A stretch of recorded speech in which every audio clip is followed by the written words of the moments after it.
Shalom, Yasharala. Call me Yasharala. Shalom, Yahudah. How y'all doing today? Hope y'all having a blessed day today. I ain't gonna keep you long today. Wanted to go over a little reading concerning drink the wine. You know, it was a commandment that he gave the children of Yahudah, the children of Judah, to drink the wine.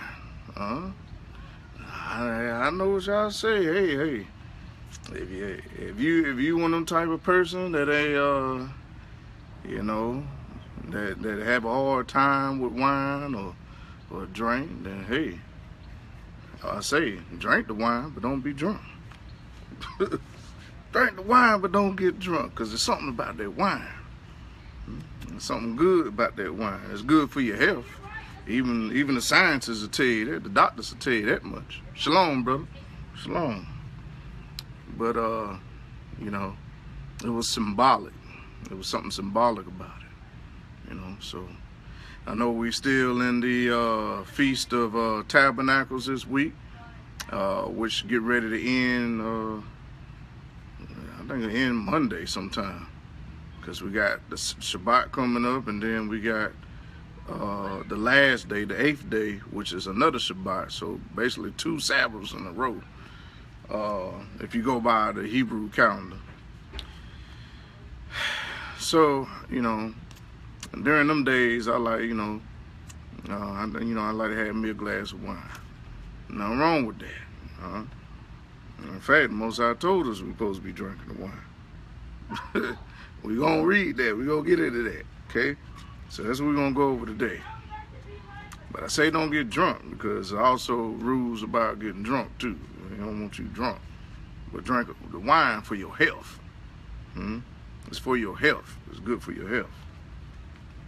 Anyway, let's get into it, because I ain't going to keep it long for the sun go down and all that. So go with me. You got your Bible. Go with me to the book of Jeremiah. Book of Jeremiah, chapter 35. And chapter 35, verse 1. That's where we're going to start at. So it says, the word which, Jeremiah chapter 35, verse 1. Okay, and I'm going to give you a little backdrop of who these people are. Okay, so Jeremiah chapter 35, verse 1 says, the word which came unto Jeremiah from Yahudah in the days of Jehoiakim, the son of Josiah, the king of Yahudah, or in your books, Judah. Okay, since we know when no letter J is Yahudah. Okay, so in the days of Josiah, the son of Josiah, the king of Yahudah. Okay, saying, go unto the house of Rechab. Go unto the house of Rechab. Okay, and speak unto them, and bring them into the house of Yahudah, into one of the chambers, and give them wine to drink. You catch that? The Most High told Jeremiah to go to the house of Rechab, okay, and go tell them, and bring them into the house of the Most High Yah, okay, into one of the chambers in the house of the Most High Yah in Jerusalem, and do what? And give them wine to drink. Now I know, y'all Christian people, hey, y'all, pastors say we can't drink the wine, we ain't supposed to drink, we drink grape juice. When we take our communion, we drink grape juice. But see, the Most High spoke to Jeremiah, okay, and told him to bring the sons of Rechab unto the temple in Jerusalem, to the house of the Most High Yah, into one of the chambers, and give them wine to drink. He ain't say give them grape juice to drink.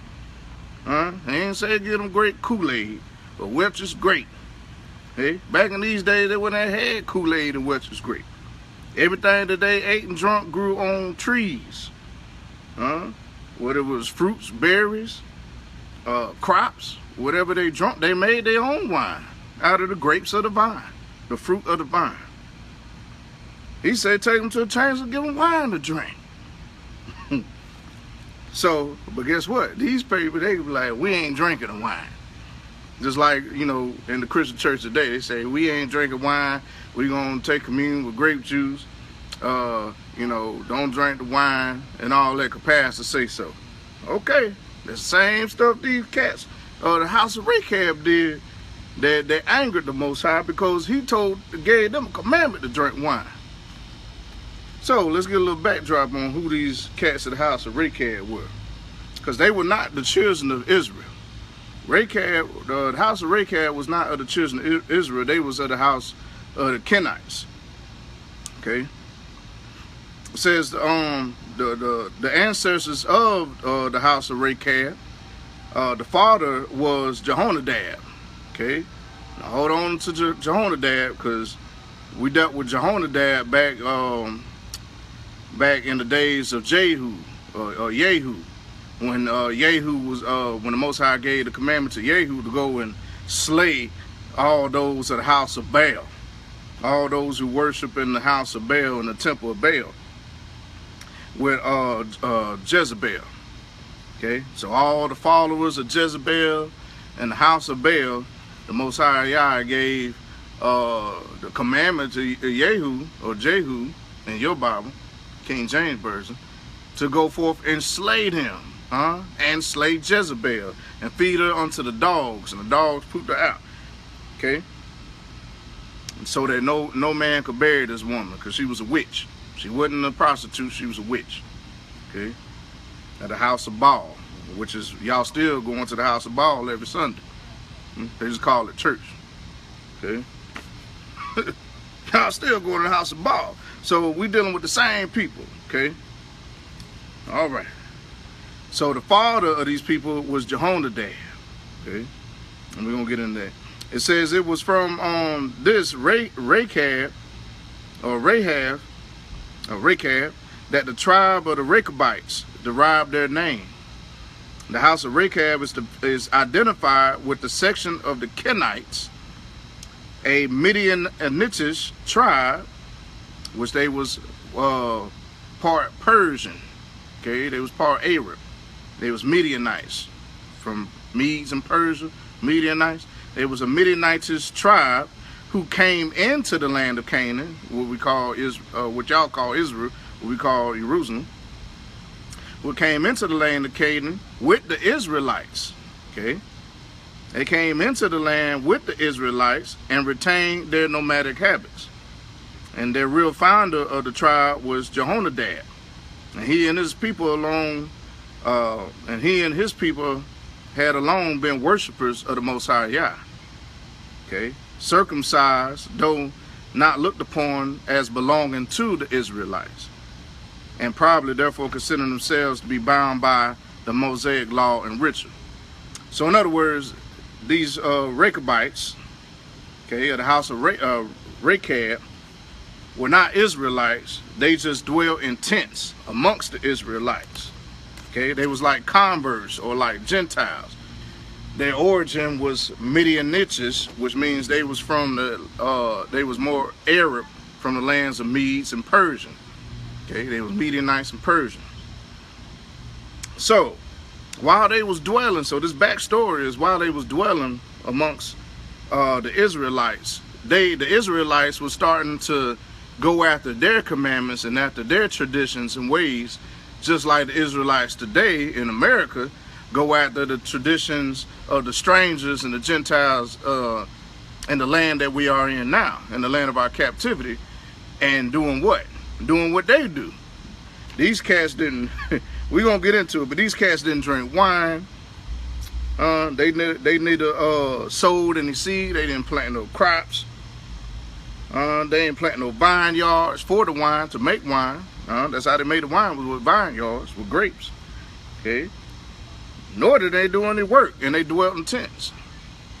So we got over here, got comfortable with their traditions, of these people who also, you know, followed out of the ways of Baal and got comfortable. We stopped drinking wine. We just started going to church.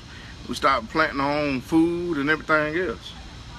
But we're gonna get into that. So let's hold the spot in Jeremiah. Let's get a little backdrop, okay, on who these Rechabites are.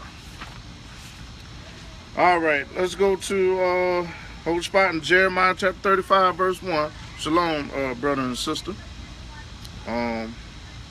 Hold spot there. Go with me to 2 Samuel. Book of 2 Samuel, chapter 4. Now this is going to give you backdrop on when David and brother Saul was dealing with the Rechabites. Okay, King David. So 2 Samuel chapter 4 says, verse 1 says, and when Saul's son heard that Abner was dead in Hebron, his hands were feeble, and all of Yisrael, all of Israel, were troubled. And Saul's son had two men that were captains of the bands. Okay, the name of the one was Bana, and the name of the other was Rechab. Okay, so these were two bands of people. Okay, the Rechabites and the Banadites. Okay, it says the sons of Rimmon, Berothite, and the children of Benjamin, for Baroth also was reckoned to Benjamin. So they were, in other words, they were their servants of the children of Benjamin. Okay, they dwelt amongst the Israelites as servants. Okay, and the Berothim fled to Gideon and were sojourners there unto this day. And Jehonathan, Saul's son, had a son that was lame of his feet. And he was 5 years old when the tidings came to Saul and Jehonathan out of Jezreel, and his nurse took him up and fled. And it came to pass, as she made haste to flee, that he fell and became lame. And his name was Mephibosheth, and the son of Rimmon the Berothite, Rechab, and the Bani, went and came about the heat of the day to the house of Ishibosheth, who lay on the bed at noon. So he was, he was bedridden, during the noonday. Okay. It says, and they came thither into the midst of the house, as though they would fetch wheat, and they smote him under the fifth rib. They killed him. They stabbed him under the fifth rib. And Rechab and Bana, his brother, escaped. And when they came into the house, he lay on his bed in his bedchamber, and they smote him. Okay, they slew him and beheaded him. Okay. And took his head and got them away through the plain all night. So not only did they kill him, they chopped his head off. So it says, and they brought the head into Ishibosheth unto David to Hebron, and said to the king, behold, the head of Ishibosheth, the son of Saul, your enemy. Because this was during the time where David and Saul was beefing. They had a long war between Saul and David. Okay. So he brought him the head. He said, which sought your life, and Yahudah has avenged my lord the king this day of Saul and of his seed. And David answered Rechab and Bana, his brother, the sons of Rimmon, the Berothite, and said unto them, as Yahudah lives, who has redeemed my soul out of all adversity, when one told me, saying, behold, Saul is dead, thinking to have brought good tidings, I told of him and slew him in Ziklag, which who taught that I would have given him a reward for his tidings. How much more when wicked men have slain a righteous person in his own house upon his bed? Shall I not therefore now require his blood on your hand, and take you away from the earth? So no, he said, should I not kill you too? And David commanded his young men, and they slew them.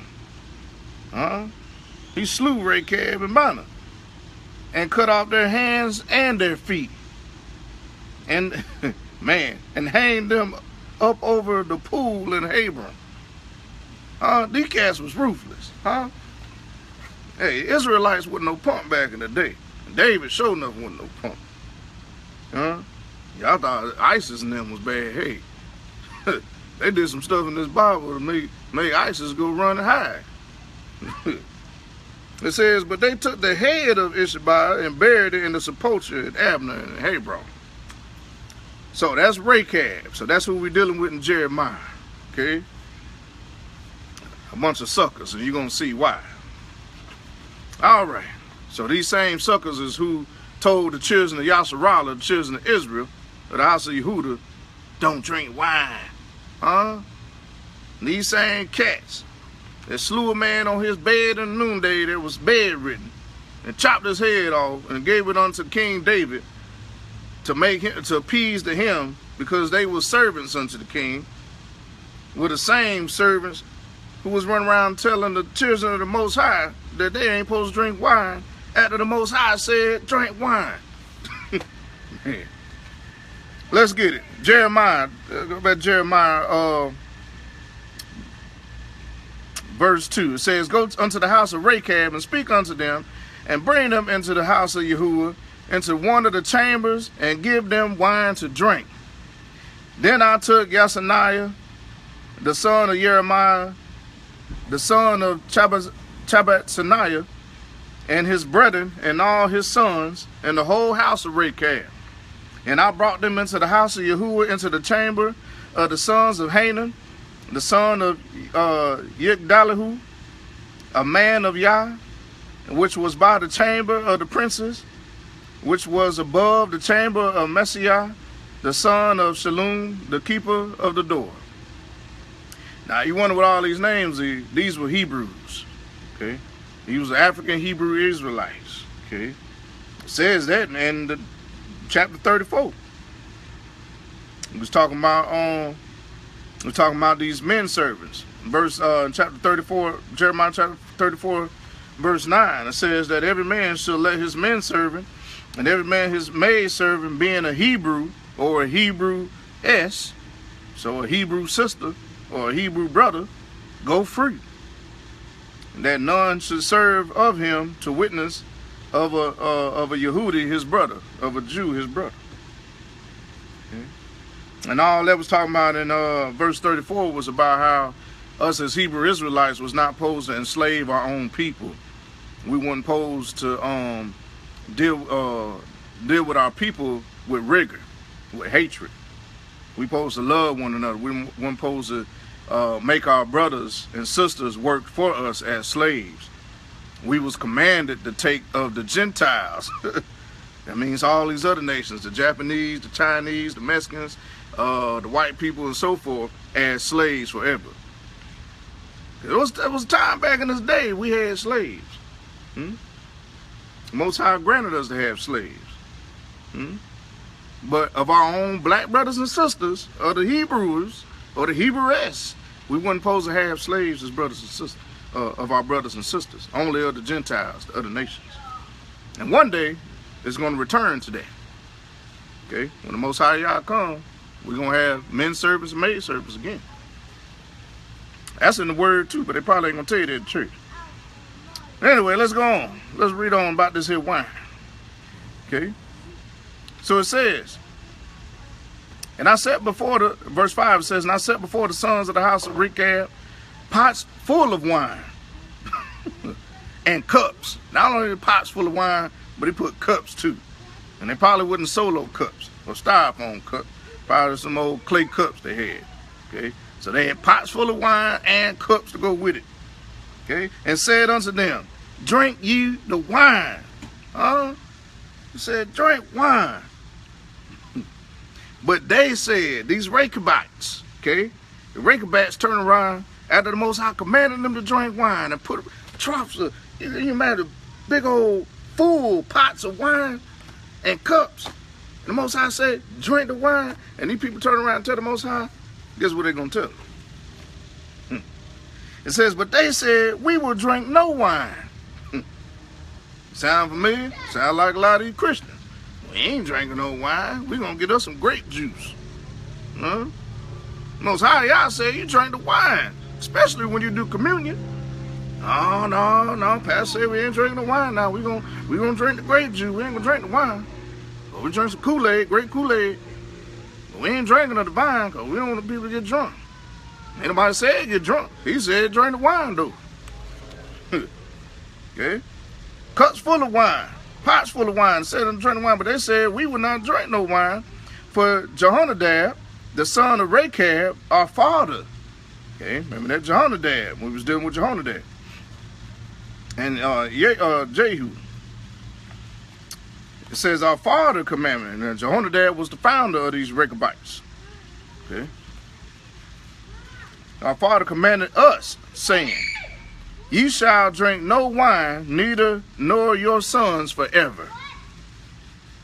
Neither shall you build houses, nor sow seed. So neither shall they drink wine.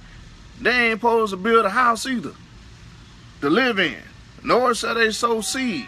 Nor shall they plant crops to eat with. So what they gonna eat and what they gonna eat and where they gonna stay at? They dwelt in tents. Tent city. Okay. Now these were part, and these Rechabites were part Arab. Let's keep that in mind. Okay. So he's saying, nor sow seed, no plant vineyards. So neither plant any vineyards to even make the wine. And all these things the children of Israel had back in the day. It was given unto us by our forefathers. And any time we got ready to leave the land to go back, we could claim our own land back again. That's in here too. And we're going to claim our land again. Most High said we're going to bring, hey, how you going to gather the children of Israel, bring them back in their own land, and the people there are going to show us to our own house. So why we over here building houses and paying $350,000 mortgages for what? We supposed to be living like kings and queens in the land of Jerusalem. One day we are going to do that again.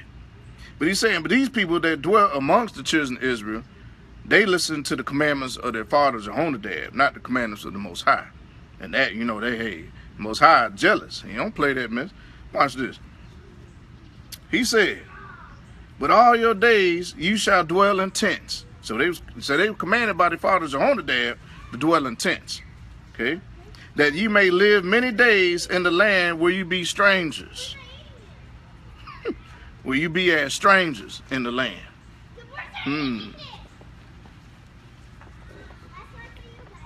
So why would the children of Israel want to listen to commandment of these strangers who dwelt amongst them to live as strangers in the land and don't keep the laws and statute commandments of the Most High? Sound like these people over here today. Okay.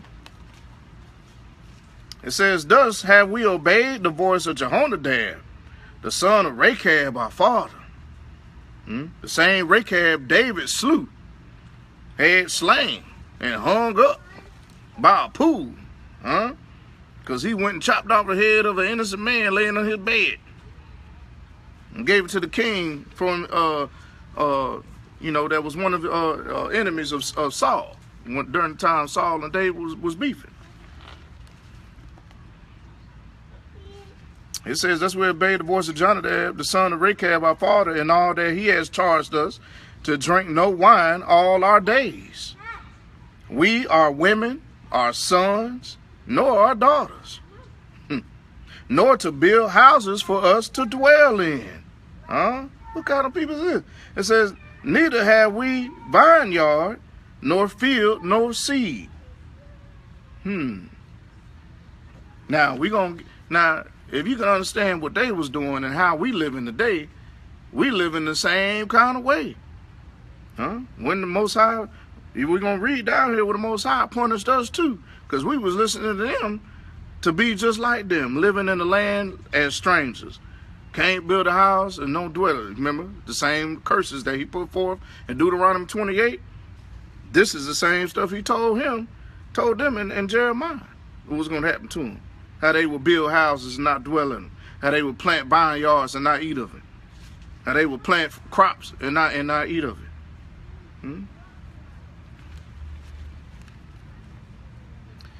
He said, verse 10, it says, but we have dwelt in tents and have obeyed and done according to all that Jehonadab, our father, commanded us. But it came to pass when Nebuchadnezzar, king of Babylon, came up into the land, that we said, come and let us go unto Jerusalem, for fear of the army of the Chaldees. Now the Chaldees, we know that the Chaldees were what? Who were the Chaldees? They was Africans. They were black, jet black Africans at that. They was African and Arab. They were the real true Arabs, the black Arabs back in the day, the Chaldees. It says, for the fear of the army of the Syrians, so we dwell at Jerusalem. Verse 12, it says, then came the word of Yahudah unto Jeremiah, saying, thus says Yahudah of hosts, the Elohim of Israel, go and tell the men of Yahudah and the inhabitants of Jerusalem, will ye not receive instruction to hearken to my words? So he said, go tell the children of Judah, will you not listen to my commandments? Will you not hearken unto my words? I told y'all to drink wine. Man. Says Yahudah. Verse 14 says, the words of Jonadab, the son of Rechab, that he commanded his sons not to drink wine, are performed. For unto this day they drink none, but obey their father's commandments. Notwithstanding, I have spoken unto you, rising early and speaking, but you hearken not unto me. I have sent also unto you all my servants, the prophets, rising up early and sending them saying. So I even sent prophets to tell y'all to drink this wine. Saying, return ye now every man from his evil way, and amend your doings, and go not after the other gods to serve them. And ye shall dwell in the land which I have given to you and to your fathers. But you have not inclined your ear, nor hearkened unto me. Because the sons of Jehonadab, the son of Rechab, had performed the commandment of their father, which he commanded them, but this people has not hearkened unto me. They ain't listening to me. They ain't listening to the Most High. It says, therefore, thus says Yahudah, Elohim of hosts, the Elohim of Yisrael, the God of Yisrael.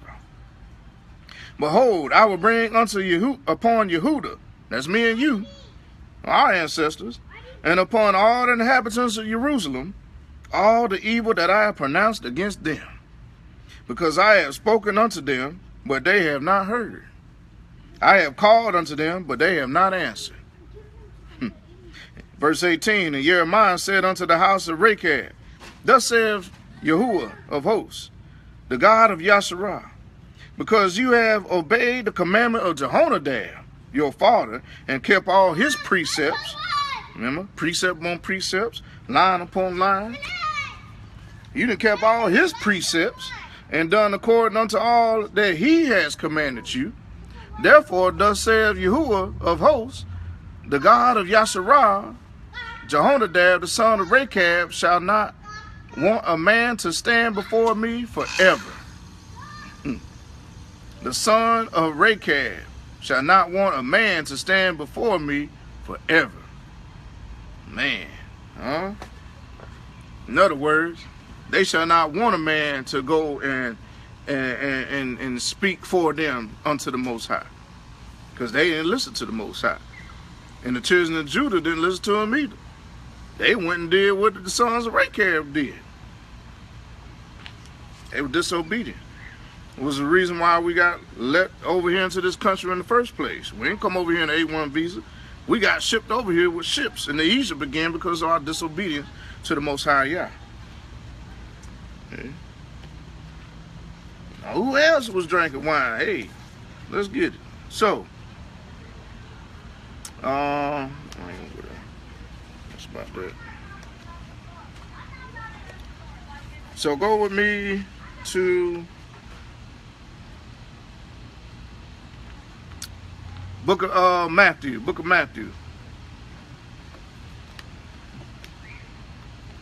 Because this old wine thing, you know, this would have been something they did, you know. It wasn't nothing special. It was a common thing.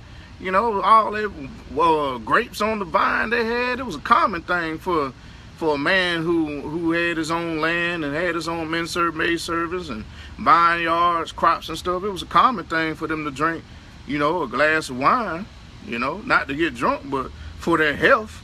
Even the doctors tell you to drink wine for your health. Drink before you go to bed, help you with heart disease and everything else. It's been a common thing for them to do. Okay? Even the Most High Son, Yahudah HaMashiach, who y'all call Jesus, even he came drinking wine. Go ahead, the book of Matthew, chapter 11. Verse 18. Verse...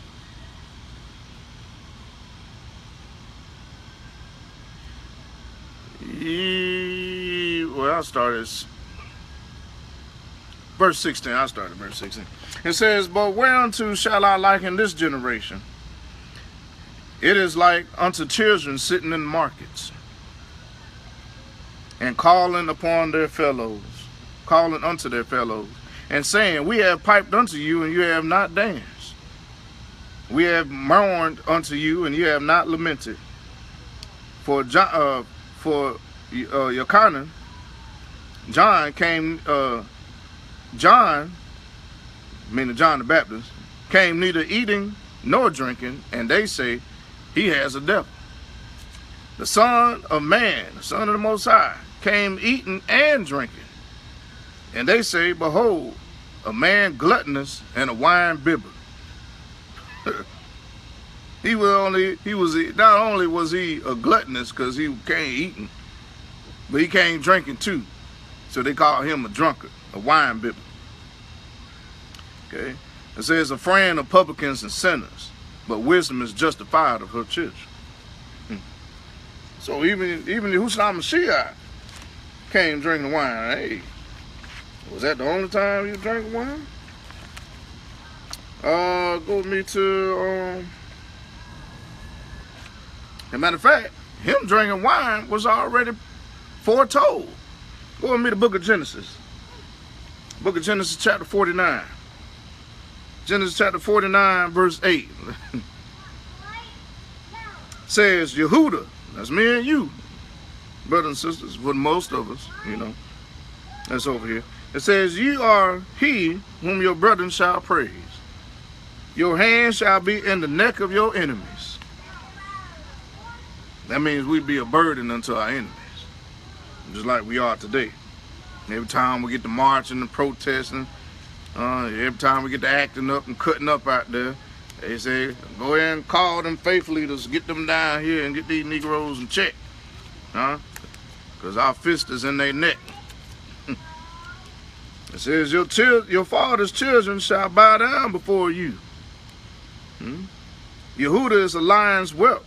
From the prey, my son, you are gone up. He stooped down, he is a croucher. He crouched as a lion. And as an old lion, who shall rouse him up?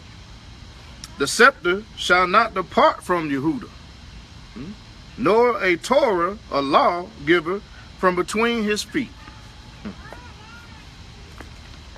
It says, until Shalom come, and until the Messiah come, the Mashiach. And unto him shall be the gathering of the people be, binding his foal unto the vine, and his ass coat unto the choice vine. He washed his garments in wine, and his clothes in the blood of grapes. His eyes shall be red with wine. His eyes shall be red with wine. So it's almost like he just put his whole body in it. If he washed his garments in the wine, and his clothes in the blood of the grapes in the wine, and his eyes shall be red with wine, and his teeth white with milk. Yeah, drink the wine. It's important. It's a symbol. It's symbolic. And he made that clear in Matthew, in the book of Matthew. He made that clear in the book of Matthew. Go with me to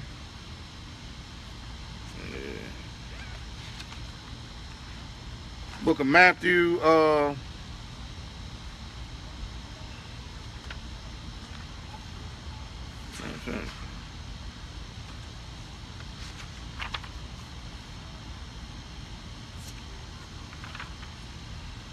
Matthew chapter 26. Matthew chapter 26. Now I was going to go through this whole thing, but it's long and dry out about, you know, the times when the Messiah died and all that, because it's a timeline to Matthew chapter 26 and Matthew chapter 27 and 28. So it's a timeline, you know, not on the Gregorian timeline, but on the Hebrew timeline of the evening starting, you know, the evening of the next day starting, you know, when the sun go down and so forth. There's a timeline to this. So around evening time, you know, they would never been around a time before evening that they would have, you know, had their wine around supper time. But they only drunk a little bit, apparently, because the Hebrew Israelites in those days, they didn't sleep like others did. They did what? They remained sober and kept watch. That's what he told us to do, to be sober and keep watch. You know, they drunk wine. They ain't sit there and drink it all day. They ain't sit there and meditate on it. They ain't sit up there and drink themselves into a drunken stupor. You know, they had a glass of wine with their dinner, perhaps, because the rest of the night they was keeping watch until the morning. They was keeping watch. They was keeping watch until into the evening. And why I say that is because the Most High told us to watch and keep watch. So the beginning of the new day would be around sunset, normally around 6, okay, until the sunrise of the next day, which would be around 6 that morning, okay. So from 6 that evening to 6 that morning, they was on watch. The first watch, second watch, the third watch, and the fourth watch, just like we were in the military, okay. They kept a watch schedule, okay. I don't know if you can see that about these times, okay. So yeah, so that would be sunset all the way to sunrise is when they kept watch. So this would have been around dinner time. They probably had a glass of wine during here, and then the rest of the evening, while everybody else sleep, somebody was keeping watch this evening. Watching for what? Huh? Keeping watch for the enemy. Because we know the devil prowls around and win at night, seeking who he can devour. And we children of the day, hey, they work throughout the day. That's why they said during the feast of when they had the feast of what you call it, when they first received the Ruach, the Holy Ghost, and everybody was around the table speaking in tongues, and they was talking about, man, you know, they thought they was drunk because they was speaking in different tongues, and everybody that was around them can hear them in their own language, and they was all on one accord, and they thought they was drunk, but they said, hey, it wasn't but the third hour of the day. Of the day. So the third hour of the day would have been around 9 in the morning. Okay. So when they had that, when they was having that feast day, it was about 9 in the morning when they was gathered together to receive the Ruach. My mind just went blank for a minute. So yeah, so about the third hour of the day. So most likely would have had it towards the evening, because during the day, that's when everybody worked, tended to their crops and fields and all that other kind of stuff. And you know, come evening time for dinner, that's where we relax with a glass of wine. A glass, not to be drunk. Sit there and drink the whole bottle, you know, for the feast days, you know.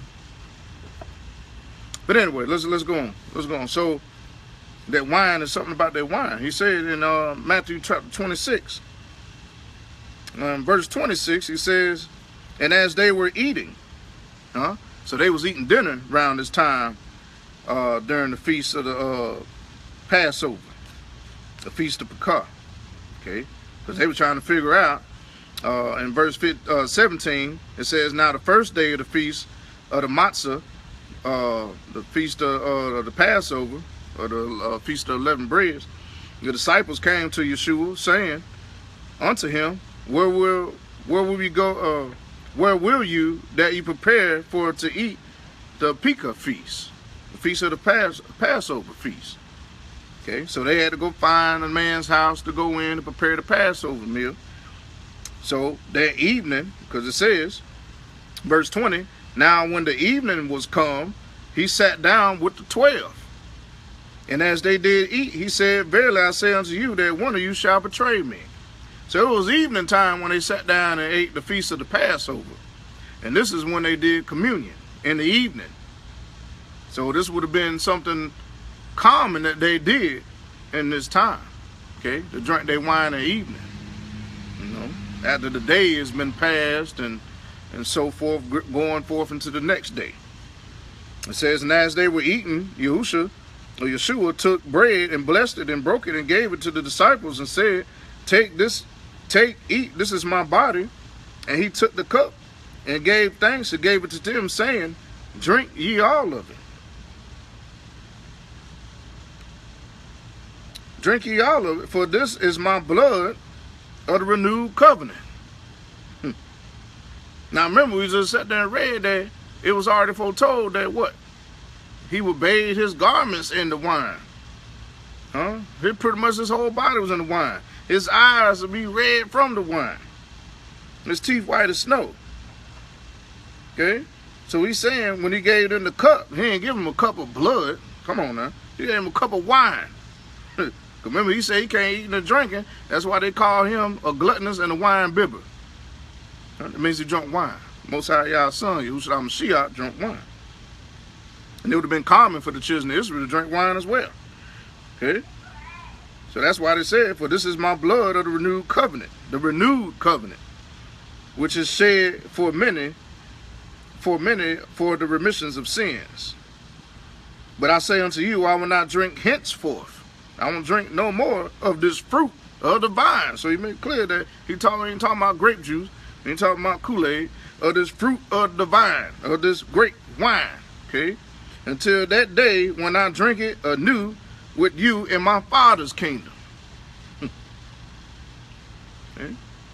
Well, of course he wasn't drinking no more because he was getting ready to do what after this?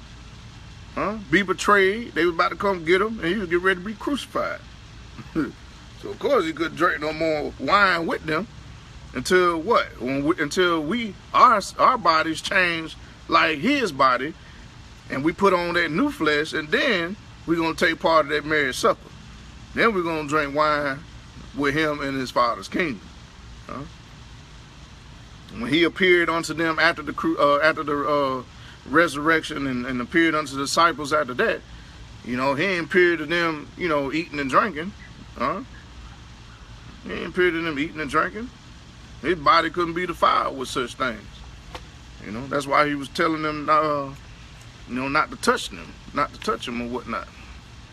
So, drink the wine for your body's sake, for your health. You know, your pastors and them gonna tell you, because I done heard it. I say that because I done heard it myself. When I was still going to the house of ball every Sunday, you know, they would tell you, hey, don't drink the wine. Hey, they find out you drink wine, hey, they line to reprimand you or something like that. You know. So I'm just saying, y'all out there listen to these recaps. You better listen to the Father. Go with me to 1 Timothy. 1 Timothy chapter 5, verse 22. 1 Timothy chapter 5, verse 22 says, talking about lay hands suddenly on no man, neither be partaker of other men's sins. So don't be a striker. Don't be given unto striker. That's what being a striker means when he was talking to the bishops and how they shouldn't be given unto too much wine either. Okay? And they say they couldn't drink wine, the bishops and the deacons. They say don't be giving too much wine. Don't be a drunkard, just like everybody else. Okay? Don't be giving unto striker. Don't be out here fist fighting and thumping and bumping with everybody. Don't be lay hands suddenly on no man. Because apparently Yahudah had problems with thumping and bumping, just like we do today. Except, you know, most of Yahudah today don't fist bump no more. They shoot you now. So back in the day, you know, y'all done grew up back in the 80s and 70s and 60s and 50s and so forth. You know, you ain't too much do a lot of that shooting. We used to thump. You know, my brothers, hey, I know some brothers, hey, I done seen them thump before, but like, man, I don't want no parts of that. Okay, they say lay hands suddenly on no man, neither be partakers of other men's sins. Don't go jump your behind in there, you know. Don't go jumping in other people's sins. It says keep yourself pure. It says verse 23, it says drink no longer water. So don't drink that nasty, stop drinking all that daggum Flint, Michigan water and Detroit water and all this other water that's poison and stuff out here, but do what? But use a little wine for your stomach's sake. Huh? Drink no longer water, but use a little wine. You don't sit there and get drunk. But use a little wine for your stomach's sake, for your health, and for your often infirmities. So it's good for your not only your stomach to cleanse your blood and your stomach out, but what else? For your infirmities. There's some healing in that wine. Stop drinking that nasty Flint, Michigan tainted water and get you some bottled wine and drink a little bit of that in the evening, clean your body out. Drink the wine. Be like Raycab and them.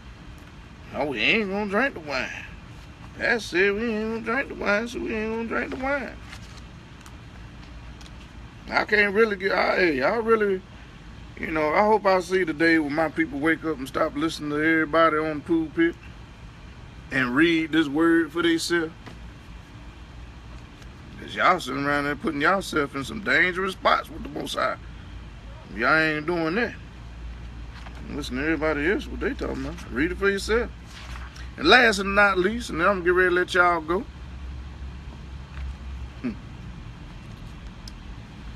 Go to Proverbs. Leave y'all with some Proverbs. Say drink the wine, but don't be a drunkard. Proverbs chapter 23. Let's go down to Proverbs chapter 23, verse 19. Says, hear my son, and be wise, and guide your heart in the way. Be not among wine bibbers. Be not around drunkards. So, in other words, you drink the wine, don't get drunk. But if you spend all your time at the wine lounge, sit up there with a fat stogie in your hand and swirling around wine and taste testing all day, you're gonna be around a bunch of drunkards. Okay? Or you're up there at the hole in the wall with the rest of the wine bibbers. Yeah, what? You out of line. It says, be not among the wine bibbers, among riotous eaters of the flesh, gluttonous, among riotous eaters of the flesh. These people sit around drink wine and just sit there and get fat off wine and food all day. And I know that's, you know, that's something for my, you know, for the ladies to deal with, because I know a lot of women. Y'all like to sit up there and go to Fridays and all these other places and drink the wine and get you a big old two for 20 by yourself, and you know, say by yourself, huh? You eating for two people, being a gluttonous, a riotous eater of the flesh, huh? Verse 21 says, for the drunkard and the glutton shall come to poverty. You better ate yourself and drunk yourself to the poorhouse, huh? All that out to eating and out to eating and drinking.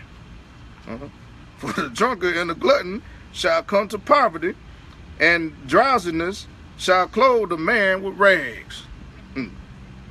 Verse 29, same chapter. It says, who has woe? Who has sorrow? Who has contentions? Who has babblings? And who has wounds without cause? Who has redness of eyes? They that tarry long at the wine. They that tarry long at the wine. Those that sit there and just sit there with a whole bottle of wine looking at how much they can finish it off before they get drunk. Those that tarry long at the wine. That they, says they that go and seek mixed wine. Because after that bottle, y'all sit up there and y'all get that pork fat back and your ribs and your boudin and everything else and whatnot, and sit there and you tarry long with that bottle of wine until I ain't drunk yet. Pour me another, and wait to come with that, pour you another. And it was like, this ain't hitting on nothing yet. I'm good. I'm sitting here and drink some more wine. I'm a little tipsy, but I'm good. What else y'all got? So the way to come and bring y'all a menu with what? Some mixed wine. Some wine mixed with some champagne, or wine mixed with vodka, or some other stuff, some mixed wine. And y'all sit there and drink that till, guess what? Till you're drunk. And full up to your neck. Drunk and full up to your neck. It said, they that tarry long at the wine, they that go to seek mixed wine. Says, look not upon the wine. Look not upon the wine when it is red, when it gives his color in the cup, when it moves itself all right. At the last, it bites like a serpent. When you done looking at that wine in your glass, by the time you get to looking at the bottom of it, you're drunk. At the last, it bites like a serpent and stings like an adder. Man. It says, then what? Guess what? Your eyes shall behold a strange woman, and your heart shall utter perverse things. You get to looking around, drinking that wine, now you looking at them strange women. Looking at on Becky's and them. Oh, yeah, she fine. Yeah. We supposed to be staying what? Keep our eyes on the fall. So drink the wine, don't get drunk. Don't sit there and drink the whole bottle either. Don't sit there and meditate on the wine and whatnot, you know. It's good for your health, but anything, you know, everything in moderation. That's what the old heads used to tell me. Do everything in moderation. You know, yeah, it's good for your health, but it also gets you drunk till you drink enough of it. Okay, but if you got a problem with wine, and you got a problem eating too much, then hey, you know, put your, you know, be a man or be a woman, and hey, you know, you should know your limit, know when to stop. Yeah. You know, you don't need no psychologist or therapist to tell you how much food you need to eat and how much wine you need to drink. You know, half of them, as soon as they get through talking to you, they gonna go get their face full of some food and get them about 2 bottles of wine, because you done stressed them out with your nonsense. So, hey, listen to the father. The father tell you drink wine, drink the wine. You know, you're an addict, you got a problem with it, then hey, what works for you, hey, then don't drink the wine. If it works for you, hey, you know, we get that, you understand that. So I'm not telling you, you know, I'm telling alcoholics who've been through Alcoholics Anonymous and all this other stuff, hey, go drink wine and have you on that lawn, there you run around there butt naked somewhere in the parking lot. I ain't telling you that. Whatever worked for you, worked for you, you know. Just like me, I used to drink a lot of mixed wine. A lot of strong drink, you know, a lot of Hennessy and vodka and cola, you know, all that kind of stuff. Brandy and wine was never really my thing like that. I used to drink it a little bit, but you know, after a glass, you know, some dry red wine, that's enough for me. You know, my throat dry and everything. I need some water. I'm good. You know. until they came out with sweet wine. Now that's that thing right there. You gotta watch out for that. That's that what he said. Hey, at the end, it bite like a serpent. But you know, strong drink used to be my thing. But you know, I had to be a man, and hey, I knew I had a problem. I asked Most High to take that away from me. They're going about 2 years now, almost 2 years now. I think March, is coming up, March will be 2 years. 2 years sober, without no strong drink, without no cigarette, without no smoke, without no black and mild, none of that. No joint, no nothing, 2 years sober, So it could be done. You could do it, you know. And of course, I got a long way to go, but you know, I have no reason or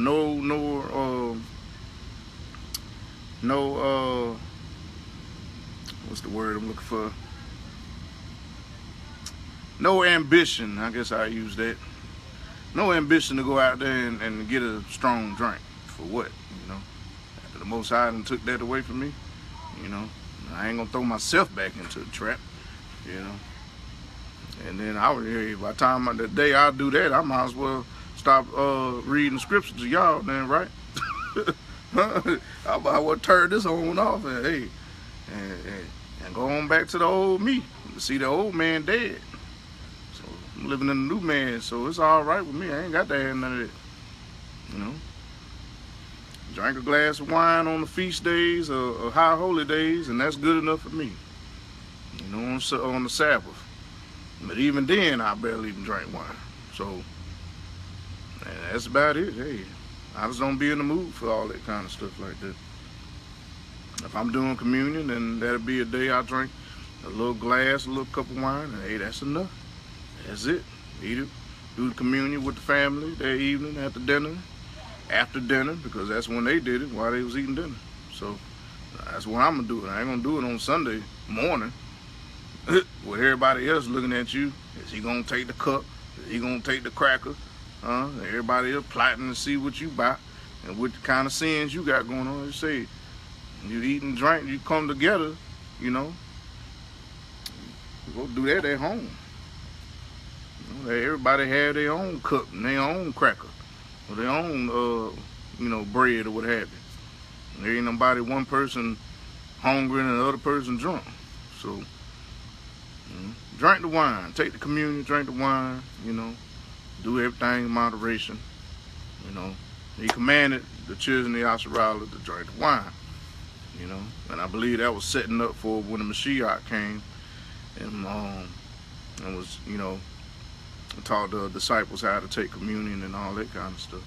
Because had they still been listening to Rechab, they wouldn't have had took communion with the Mashiach. They was like, oh, well, Rechab and them told us, hey, we ain't supposed to take no wine, we ain't supposed to drink no wine. So, that's all, family. I don't know if I might make a video. I don't know. We'll see. We'll see. But if I don't see y'all tomorrow, then I hope y'all have a blessed Shabbat weekend. Go forth in Shabbat tomorrow evening to Saturday evening. And I think the 8th day, the Feast of the Tabernacles ends Monday evening. So from Sunday evening to Monday evening is still another Sabbath day. So according to the Jews that say they're Jews, no, not in their dates. So, but you know, enjoy y'all Shabbat this weekend. Relax. You know, get you a nice dinner with the family. Drink a little glass of wine for your health and have a nice day. Shalom.